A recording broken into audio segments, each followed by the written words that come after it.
नमस्कार. गावरान रसोईमध्ये आपलं स्वागत आहे.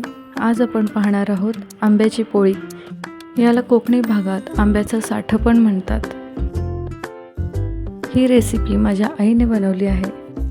यासाठी इथे आपण 10 रत्नागिरी हापूस आंबे घेतले आहेत. हापूस आंबे मीडियम साईजचे होते. आता आपण ते ब्लेंडरला बारीक करून घ्यायचे. ब्लेंडरवर बारीक करताना लक्ष द्यायचं की यामध्ये गुठळी राहता कामा नये. आता आपण मँगोची केलेली प्युरी मीडियम फ्लेमवर गरम करायची. यासाठी आपल्याला लागणारं साहित्य आहे साखर, वेलची पूड आणि तूप. तुम्ही बघू शकता प्युरीला बारीक उकळी आली आहे. हे मिश्रण सारखं हलवत राहायचं, खाली लागू द्यायचं नाही. मीडियम फ्लेमवर 5 ते 7 मिनिट असं हलवत राहायचं आणि शिजू द्यायचं.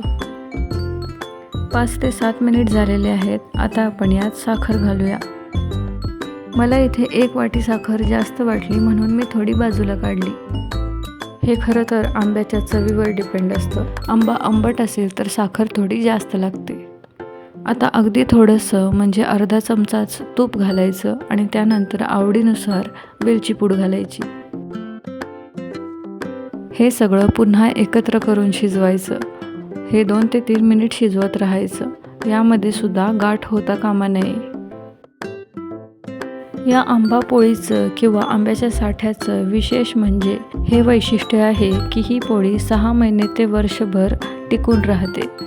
उन्हाळ्यामध्ये तुम्ही सुद्धा हे साठे बनवून ठेवा.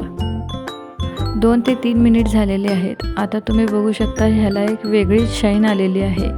आपली आंब्याची प्युरी वेगळीच चकाकत आहे.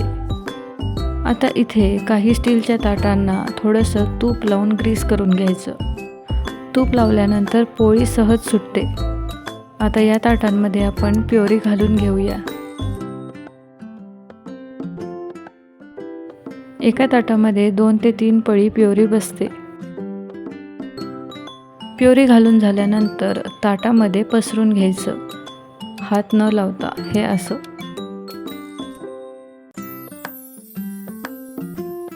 अशाच प्रकारे बाकीच्या ताटांमध्ये सुद्धा प्युरी ओतून पसरून घ्यायचं. आमचे इथे 4 ताटं बनले. आता सगळ्यात महत्त्वाचं काम म्हणजे याला ऊन देऊया.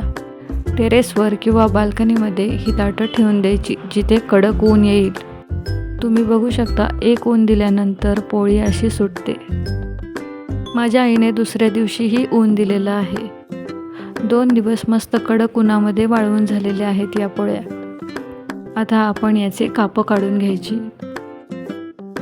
याचे काप तुम्ही तुमच्या आवडीनुसार काढू शकता. माझ्या आईने इथे छोटे चौकोनी काप कापलेले आहेत. ही बघा, ही आपली आंबापोळी तयार झाली आहे.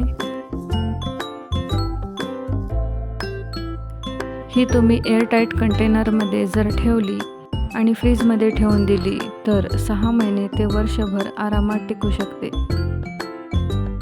मम्मीने इथे पोळीच्या पट्ट्यासुद्धा काढल्या आहेत, रोलसुद्धा केले आहेत आणि आंबा पोळी अखंड अशी फोल्ड करून पण ठेवता येते म्हणून दाखवली आहे.